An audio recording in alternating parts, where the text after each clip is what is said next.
This final section is array operators. Now, these operators you've seen before, but when working with arrays, they'll perform a slightly different action. So for example, the plus operator, which would normally add two numbers to each other, in arrays will create a union of the two.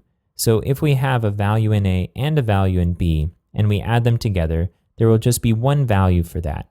So for example, if A has 1, 2, and 3, and B has 2, 3, and 4, the union would be 1, 2, 3, and 4. So it gets rid of duplicates, but takes any that are unique to one array or the other and merges them into a single array. The double equal sign operator, which checks for equality, checks to see if the keys and values in A and B are the same. But in order to check the order, and in order to check the actual types of variables, for example, if it's a string or a number or an array, you would need to use 3 equal signs in order to compare those things as well. So 2 equal signs means an equal value. 3 equal signs means identical values.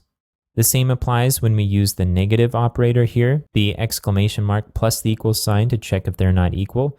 And then an alias for that is a less than and a greater than symbol right next to each other. And this will check to see if the key value pairs are not identical, and it will return true if that's the case. In order to check to see if the key value pairs, the order, and the types of the variables are not equal, then we'll use 2 equal signs after the exclamation mark. So this file will be a good one to reference if you're looking for exploring new ways of using operators.